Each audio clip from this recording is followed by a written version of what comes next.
Okay, just another scene right here stamped on the very, very plain 110-pound flat matte cardstock from Staples. And doing the same, similar composition that I did yesterday, but I wanted to try out some of those light beams right in here. Now the difference between these scenes right here that I just did yesterday and this one was I just colored this one completely with alcohol pens, so I didn't even go in there and do my typical sponging of colors and whatnot, and I think it looks just fine. And the paper took the alcohol inks just fine. I don't know. I mean, it's not great paper to work with, but I don't know. It worked out okay. Very light tones, but what I wanted to really do on this one is to try out those white pigment ink light beams in here and to see what those look like. Just like glossy cardstock or the satin dull types of cardstock, sealed cardstocks, coated ones. The white pigment ink tends to dry a lot more transparent, so they dry and look lighter, or darker, because of the inks showing through it, just as ever. But anyways, there's a certain type of charm to, I don't know, a non-coated, just plain paper, flat, not glossy. For me, especially the way that it takes white pigment ink, and the white pigment ink really kind of harmonizes with the flat surface of the paper. Just because this itself dries flat, so sometimes having a flat type of application like that on glossy cardstock, it stands out a little bit, in terms of a textural difference, but this one it just blends right in, so you can use it, I don't know, really, really liberally, and you can really kind of slather it on there, especially in areas that you've retained some of the lightness of it. So that's kind of fun, and I like to really build up those kind of softer textures and softer and lighter areas with this type of ink on here. And for me, it's like you don't even have to worry about it. I really coated a lot of this and applied it just directly without having to kind of tap it off first, and it looks fine on here. It's because it just looks like the surface of the paper. Okay, so anyways, if you choose to watch the video, I hope you enjoy it. If you have any questions, drop me a note in the comment section. Okay, let's try another scene on this very plain Staples uncoated cardstock.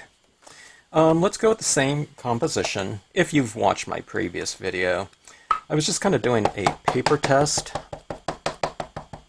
and, not really spending too much time on the compositions and just testing them out. They look pretty good. It kind of bowed a little bit, with the color application methodology that I used on those ones. I used quite a bit of just some plain water in my sponge and diluted it with ink, and there was a lot of moisture being applied from applicator to surface and right down through the surface into the pulp of the paper. But it dried out just fine. It's completely flat. But let's try something else now. Now we know kind of a little bit of the characteristics of the paper and medium combination. What I'm going to do is, instead of just stamping this out in black, let's spend a little bit more time with some coloring. Okay, so I inked it up all with black. I like to go with a little bit of a kind of a surface, a general surface coverage. Okay, now I'm just going in with some Marvy 1500 series brush markers. They have a really wide tip like that. They're perfect for coloring with. We did a lot of this type of coloring over at a Stamp in the Hand back in the day when I worked there, and the types of stamps they had involved coloring, hand coloring, and indexing the covers, these little paper inserts inside of the stamps. We're talking wood-mounted stamps, of course. Some people have never used a rubber stamp that are long-time rubber stampers now, being that everyone's been a lot of people have been brought up with just clear stamps. So, I don't know, a lot of new stampers out there.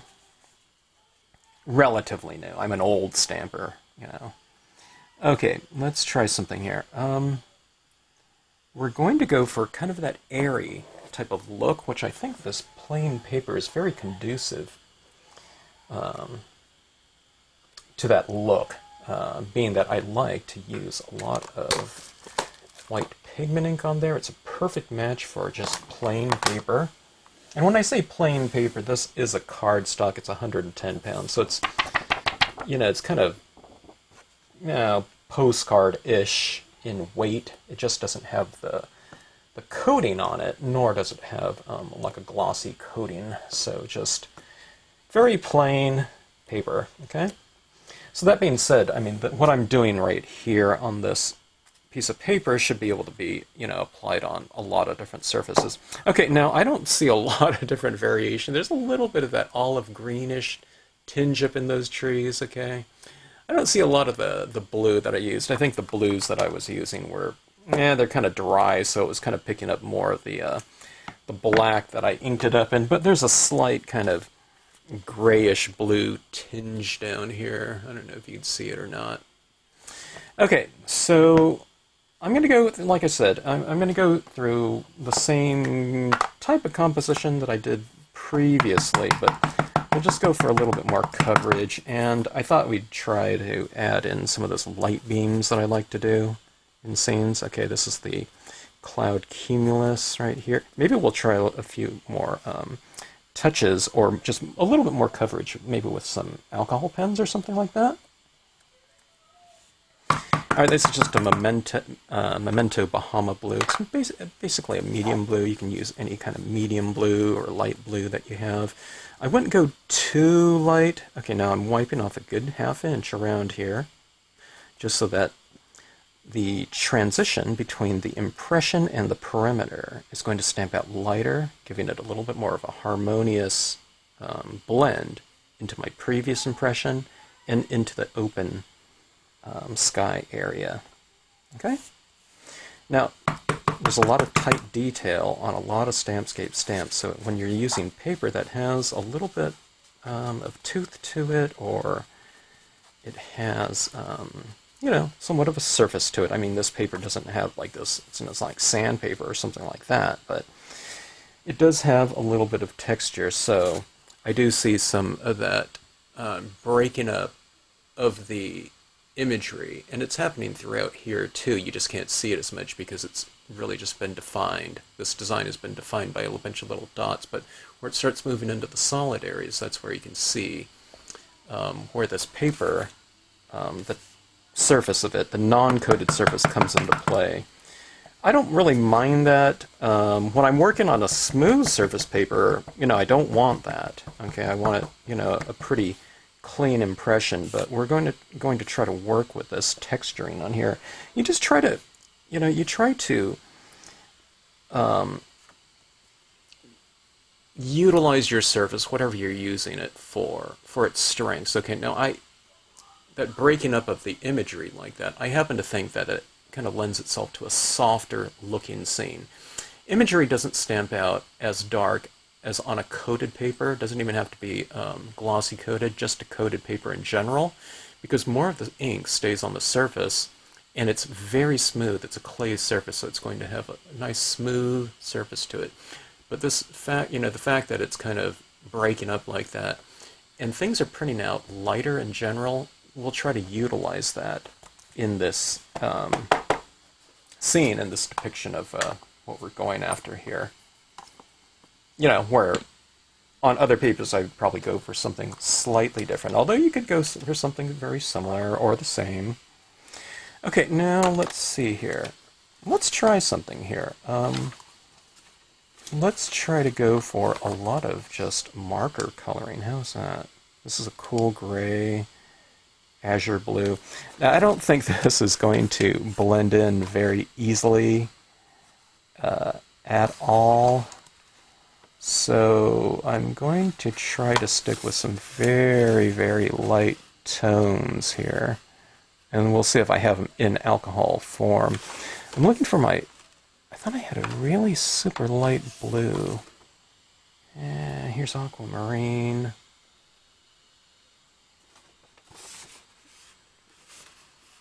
I have my blender one. I have some pens that are so light. That's pale yellow. Some of these are so light. These ones happen to be the Le Plumes. You're familiar with a lot of the Copic markers out there. And then I also have some markers by this brand called Shuttle Art. These are very inexpensive. They're like 50 cents each or something of that sort. So not a bad thing. Even if you want kind of higher quality ones or kind of more expensive ones, you can go for that. But there are some colors that you're probably not going to use very much of. Maybe you just get a gigantic set of these, like I have. Okay, I'm going to go in and add some tones to these rocks down below. This is a really, really pale gray. This one's called Cool Gray number 1. I'm guessing Cool Gray number 2 is one step. Here's a Cool Gray number 3. I don't know if I have all the gradations of it. I just have these sets.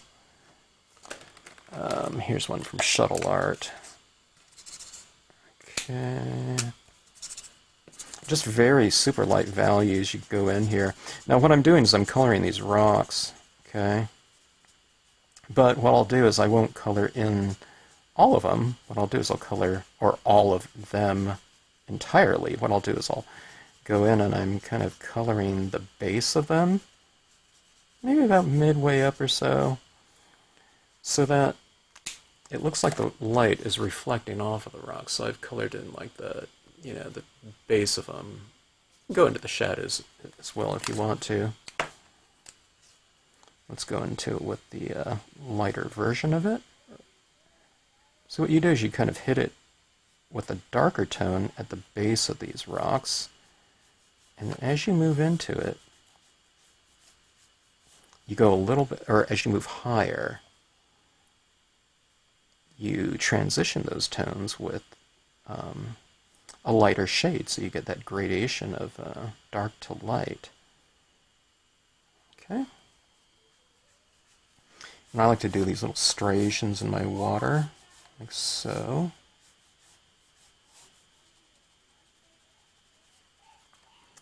Let's hit it with a little bit more color now. Let me see which one of these. It's some kind of a medium blue. It's a little bit darker than what I'd want. It's not too bad. A little bit lighter would be a little bit better, being that it's the first blue, but see, I'm kind of doing these types of things in the water, like this. I'll come into it from this side, like that. I'll go for that kind of tapered application of it. See, like that? Just kind of stay in one area, like that. That way you'll get this light reflecting off of the water's surface, or that type of look. Now normally on glossy cardstock I would not start coloring in like this unless I was done stamping, okay? Because the alcohol is really going to stick on the surface of the cardstock, and if I wanted to go for more dye-based ink impressions, the water wouldn't stick to alcohol. So, but on this one it's getting absorbed into the paper quite a bit, so I don't think I'd have to worry about that. There's not a lot of alcohol residue sitting on the surface, where it's not absorbing into the paper. Again, I'm blending in some of this blue into the rocks as well. You'd get some kind of reflections if the water is blue, or if it was sunset and the rocks, then the water was very full of warm tones. You'd get some of that light reflecting onto those rocks, provided you're saying the rocks are like gray or something like that. So go ahead and do some blending. But see this right here? I'm just kind of staying in one area. I'm kind of using the side of this too to get a wider stroke, but I want that tapered edge. I don't want to just go like this and then up, okay?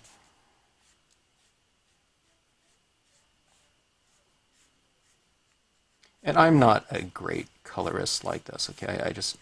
I practically never just tone in just strictly with markers like this, but I'm going for the same concept in terms of transitions of a certain color. I like to go for the real solid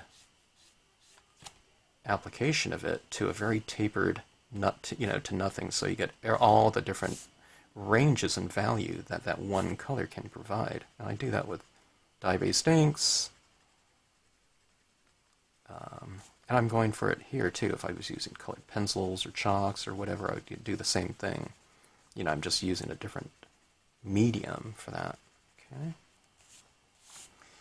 All right, so you can kind of go in and you can add some more additional tone to your clouds if you want to. This is one of the good things about working with a very, very light value too, is because you kind of go in and just start applying it in some areas, and it doesn't have to be a big commitment to that value of hue that you're working with. So I'm working with a very, very light blue.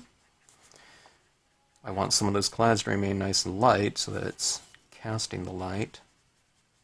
If I fill up the whole thing, like all those clouds, then I'm not going to have any billowy light part of the cloud. So I'm just doing a little bit of selective coloring here. It's kind of selective coloring, but it's really shading too. Okay. But see, what I'm doing here is you can kind of come around it like so, and I can kind of give it a little bit of a vignette. It contains the composition when you kind of darken in the perimeter of something. And also, when you darken the perimeter like this, what it does is it brings a little bit more of a kind of a focal point to your source of light, because we're working with contrast. You don't have a flashlight in the back of this, where this is actually light.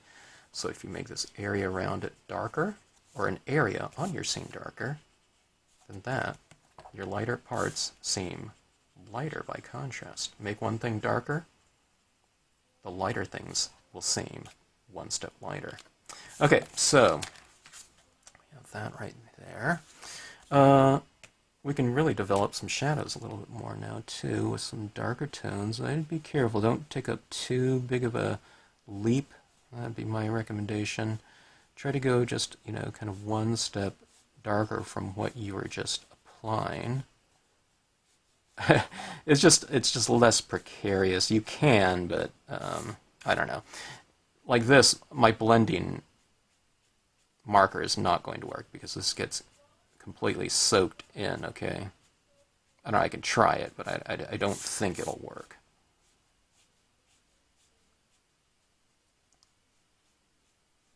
See that, doesn't it kind of anchor that Lakeside Cove into position a little bit more? See, I'm kind of darkening my shadows. Let's see if I have a little bit of a darker gray here. Let's go with this one. This is the Cool Gray 3. It's roughly the same value as that last blue that I used. But see, I'm not necessarily doing this just because I want areas to be darker. I want those lighter areas to seem lighter. Okay, so I want them to pop out a little bit more. You want to bring more attention to something than you just kind of darken in the areas around it, those items or areas within your scene. Okay, so here's a little bit of blue here. Okay, it's going to bring a little bit of life into it. Let's add a little bit of green. Let's do a little green like it's, I don't know, some lichen or moss on the tops of some of these rocks. Okay, again, don't color in everything. Have a little bit, of the light showing on those rocks so that you retain your source of light. Okay, so anyways, some coloring. That's actually pretty fun. I don't do that very often. Just using all pens. I tend to use dye-based inks, if you've seen my videos. Let's try this one right here. This one's apricot. A little bit of a warm tinge. Maybe that's a little bit too much. Let's see. Camel. Ooh, that one's really too orange. See what I'm doing here? I'm testing. Here, this is perfect right here. Beige.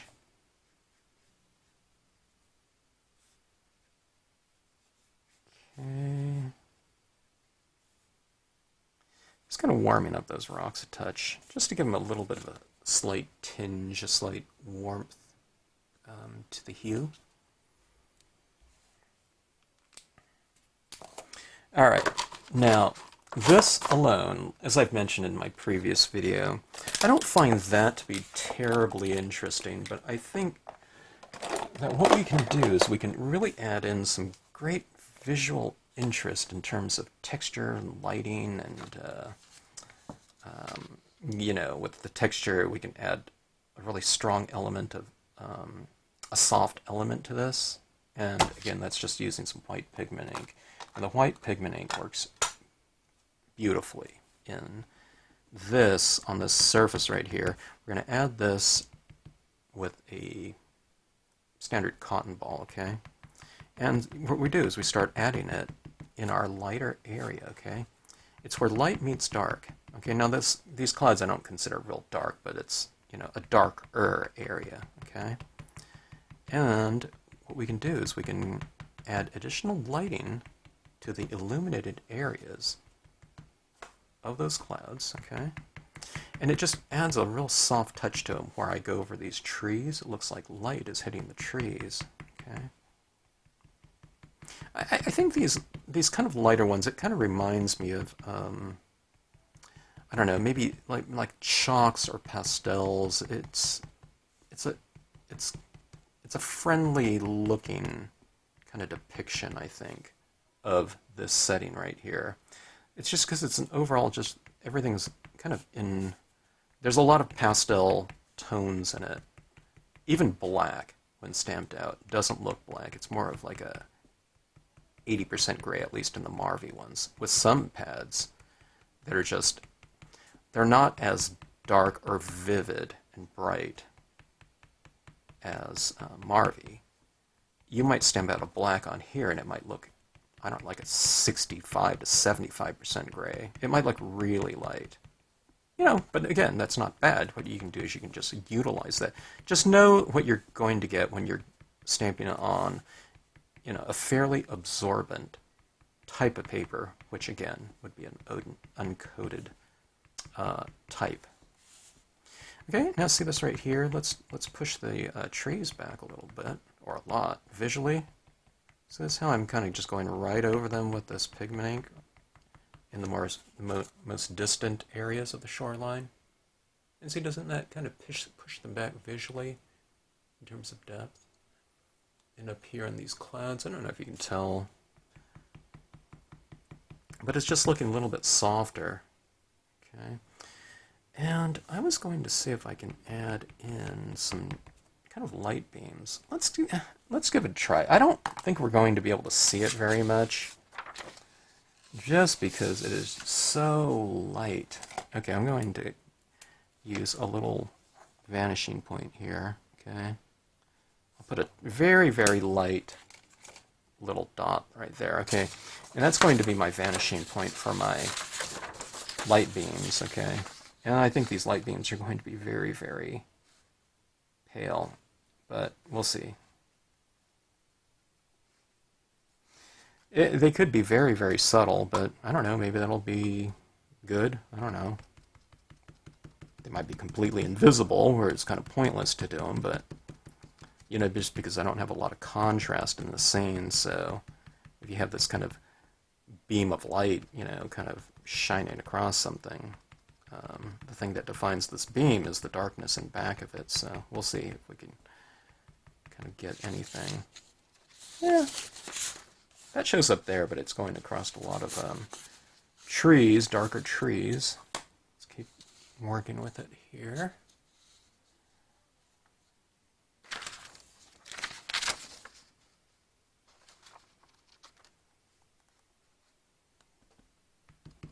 I kind of add a lot more around the source of light, and then I just kind of taper it off a little bit. I'm going to have to use quite a bit more than I normally do. Like I said, it's very, very subtle, these beams against the background. Okay, you can see them okay, I guess. See that right there? And they're going to dry darker, too. So, you know, they'll kind of mellow out a little bit and blend in a little bit with that background, but I think That looks okay.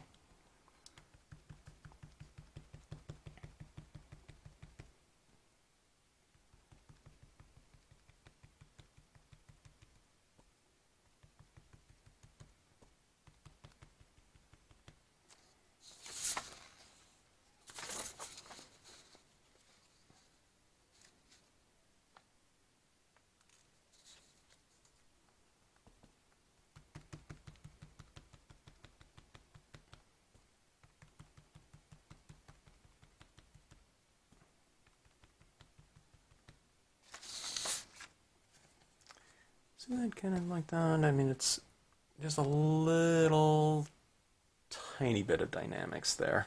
All right, let me do a real kind of thin one. They're so uniform and everything's kind of spaced out too symmetrically. Let's throw this off balance a little bit with like a thinner beam over here and maybe closer to the other one. You don't have to do something like this, but I don't know, just to my eye it was a little bit... See that little thin one right there? I don't know, it kind of makes these beams a little bit more dimensional too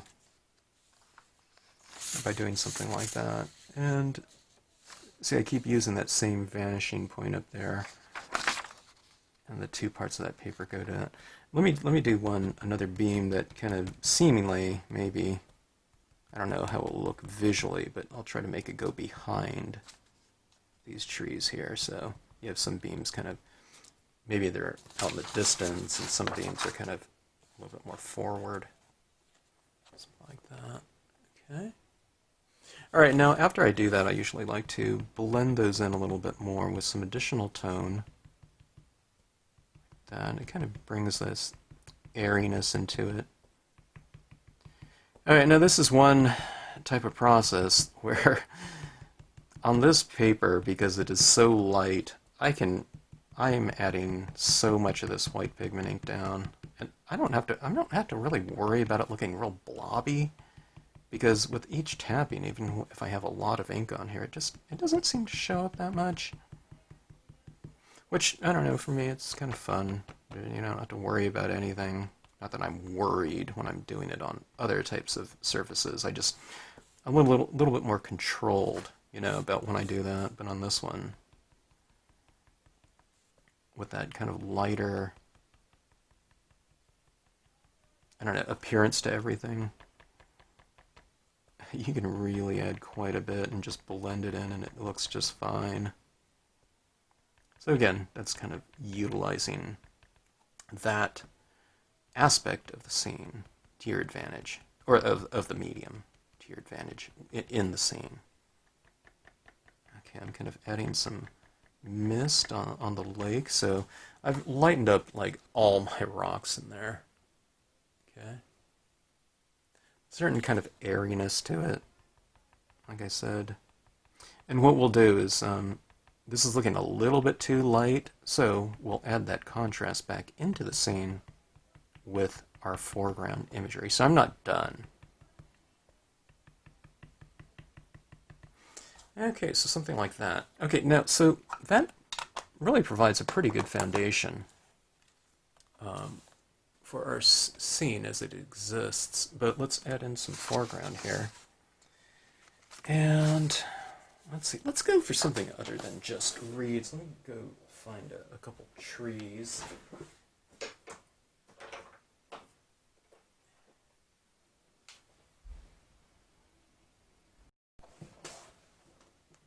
All right, let's go for something fairly. So I was thinking about going for my thinner pine, but let's just go for the kind of a bolder foreground. So let's go with the spruce large.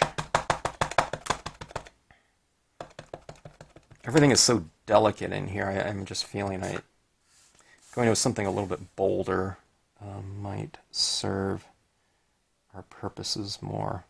And what is their purposes? Just to, I don't know, really push depth and contrast with these impressions right here, okay? I don't know how long I have to keep this on here. It might have transferred already. But I am stamping this with the VersaFine Pigment Ink. over the top of some pretty thick applications of the white pigment ink. So I don't know, that white pigment ink is definitely not dry yet. So, I don't know, hold this down a little bit longer.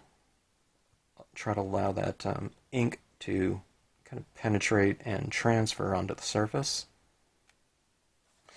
That looks pretty good. Now see, that's not a super dark impression of that black, especially where it overlapped the white. You see it in here? But I think that looks pretty good. It kind of lends itself to that overall softness too.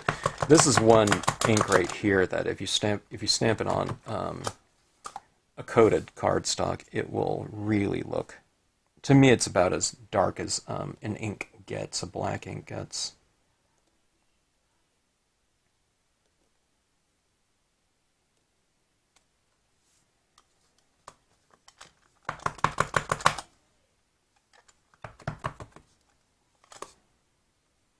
Go for a lower impression of it down here.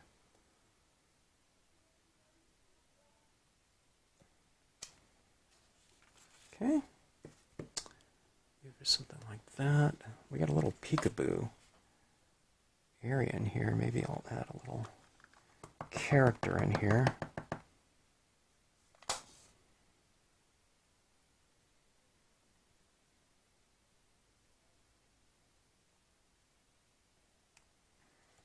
Okay, some decent foreground right in there. See how, much farther back that other side of the lake looks. I mean, you can do that type of depth on glossy cardstock, but, there's this tactile feel to this one. That's just different, you get that texturing of the paper, and of course this is flat. It's a flat finish. It's not glossy. All right, this is some birds here. Let's kind of blot it off a little bit first. Maybe we'll see if we get a lighter impression of it. Yeah. So you kind of blot it off first, and then where they stamp out lighter, it looks like they're kind of going off in the distance or whatnot. You get that kind of atmospheric mist in front of them because they're lighter. Okay, I'll show you something too. Let's go back with a little bit more pigment ink, okay? And let's show you these birds. Okay, you see how this bird is a little bit closer to us because it's bigger, right? And they're flying off into the distance like that. That impression is all one value. It looks like a, I don't know, 20% gray maybe. I mean, I stamped it out in the Marvy black, but let's go in and add some of this white pigment ink over some of these right here. And this is one of those little tiny tweaks, okay, that you can do. So that is one impression, but you see how the more distant ones now are lighter? So doesn't it look like they're kind of flying off into the distance? It's a pretty strong focal point as far as the sky goes. So, I mean, that's a really small impression, but you're reiterating here within this very small area. Or distance, okay? You're going from dark to light like that. And you're also going from dark to light right here in the largest of elements and the strongest focal point, okay? These are dark, this is lighter, this is areas lighter in here. So what you're doing is you're reiterating what's going on with this whole composition just in that one little detail like that. I think it looked fine just as is, but when you do that little thing like that, what you're doing, it's kind of a design type of element, where you reiterate things like patterns, colors, etc. This is a lighting scheme, okay? And you're reiterating this lighting scheme going from dark to light, near to far. You're doing that in the smallest little element right there. You have near to far within just this one stamp. These are the Gulls, by the way. So little tweaks like that are really fun to do, and I think it lends itself to kind of an overall resolution on the scene. And when you start doing all those little types of things like that, And it's easy to do, of course. When you do a few things like that, add it up, it really adds to it this cumulative, kind of complete looking surface and scene. Okay, so here's some white paint pen additions, and let's go back up on some of these rocks, and I'll just color in some additional highlighting. Now, if I've left the rocks just completely white, this isn't going to show up, but I have some color on most of them. It might be a very pale color, but I can go in and add these little highlights on here too. So see, what I'm doing is I have these rocks in here that are light on the top and darker on the bottom, right? So that reiterates your lighting scheme. So in other words, you have kind of varied tones within your different objects or different distances, etc. So you don't have to think about this too much. I mean, you might have to think about it early on, but what I'm doing is I'm just kind of treating everything similar. Our clouds in here, I stamp those out, and some of them are darker on the outside, you know, and lighter in the middle. The gulls, there's darker and lighter gulls. The trees, you know, remember in here? It was all stamped out the same color, but what I did is I lightened those up so you have darker and lighter trees, and then in the water there's darker and lighter water. So you have this range of values in all the different areas and elements, okay? And potentially, doesn't mean you have to do that for everything, but just in general, when you have something that's a little bit more varied like that, it adds up to this overall richness, potential richness, than what you would have had all those different elements been completely uniform, okay? So that's all you have to do, is you just remember that, and you can do it a couple different ways. You can make certain areas lighter, you can make them darker. You know, this is the white paint pen, so, you know, you're probably going to use that for lightness, right? Colored pens, you're going to use that for darkness. Okay, and even on these trees right here, these spruce trees, in the foreground, you can add in some highlights on them. So you're not really lightening them up too much, you're just kind of adding a little highlight on them. But they are kind of lighter in a way. And when you add a highlight onto something, it gives it a more three-dimensional look, because you're saying that it's not just like a cutout, flat, you know, piece of paper or something like that, like a shadow puppet. Shadow puppets are cool, though, but I'm just saying, in terms of visual variety. Okay, and adding some of this onto my clouds right here. Feel little dots on the top surfaces of them, if they're underneath the lighting. And if the clouds are above the lighting, then the clouds would be bottom lit. So what you're doing is you're putting a few little highlights on the bottom sides of those clouds, okay? All right, so anyways, that is it. I don't know. I don't think, you know, plain paper, you know, cardstock, it's never going to be my favorite paper.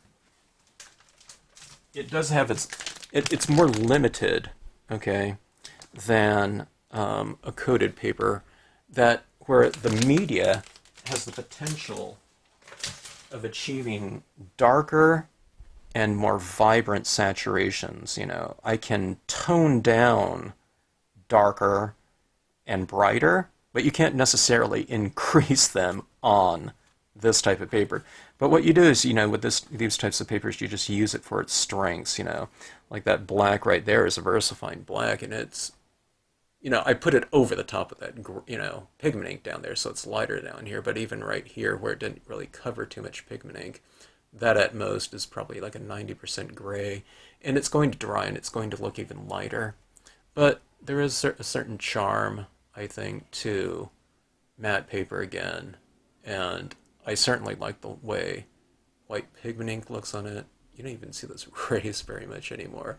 The rays tend to dry darker than what they look like, but I don't know. They're kind of real subtle. Yeah, I can see them coming through like that. Here, let me show you something here too. Let's do something like this.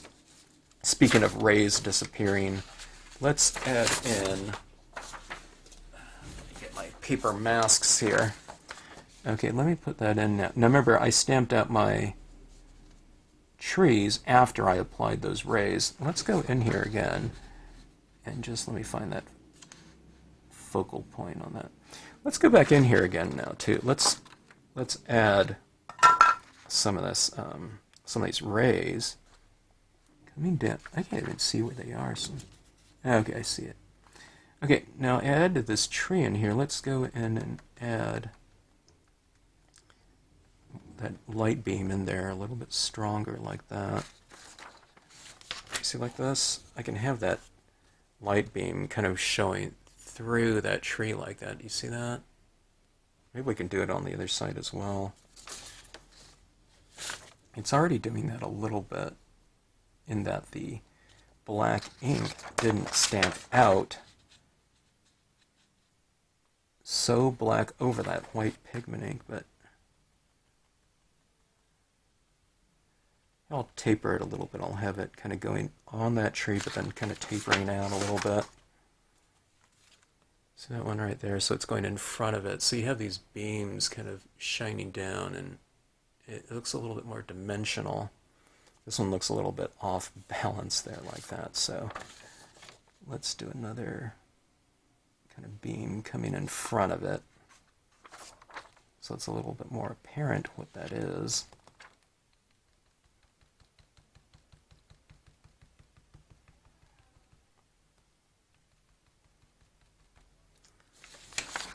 Okay, so you get that. Now remember, these two beams that I just, or three that I just applied over the tops of those trees, they're going to dry darker, so they're not going to be quite as apparent when they dry. So they'll mellow out a little bit. But here, let me also push back those trees in the distance a little bit more. Sometimes you have to apply multiple coats of your pigment ink if you want to get it to a certain value of lightness, because like I said, they dry darker. I don't know, they absorb into the colors underneath, and the ink becomes much more translucent, and it moves towards transparency. Okay, so anyways, yeah. It's fun to work on, different surfaces and whatnot, and to really see what you can do. And again, I haven't used, I really want to get into some charcoal or something like that, or pastels on this paper. Colored pencils would be good. Okay, so this one right here, again, I didn't do any coloring with dye-based inks. I just used it for impressions, and I just used my alcohol markers to do that, those subtle tones in my water and the striations in here, and to darken the perimeter up here, giving this a little bit more of a vignette and a stronger kind of lighting source focal point in there. It's very subtle still because I didn't go too dark out here. But I don't know, it's pretty fun to do. And I do like the look. From a tactile standpoint, I don't like it too much. But I think what I'm going to do is I'm going to spray these ones off with a workable fixative. So I think it'll kind of increase the saturation just a touch, and it'll retain its flat, kind of more, flat surface. Maybe when I spray it, it'll have more of a satin finish to it, meaning it'll just have a slight bit of sheen to it without getting into the glossy. I can hit it with glossy and it'll look glossy, but that's not really what I want from this. I want it to have that kind of softer look and whatnot. If I want it real vibrant and glossy, then I'll just use glossy cardstock or coated cardstock. Okay, so anyways, if you have any questions, drop me a note in the comment section. Thanks for watching. And there you have a very plain, readily accessible paper cardstock to, think about but I don't know. I wouldn't necessarily go and buy a ream of it. You probably have something on hand that you can use. Okay, anyways, thanks again.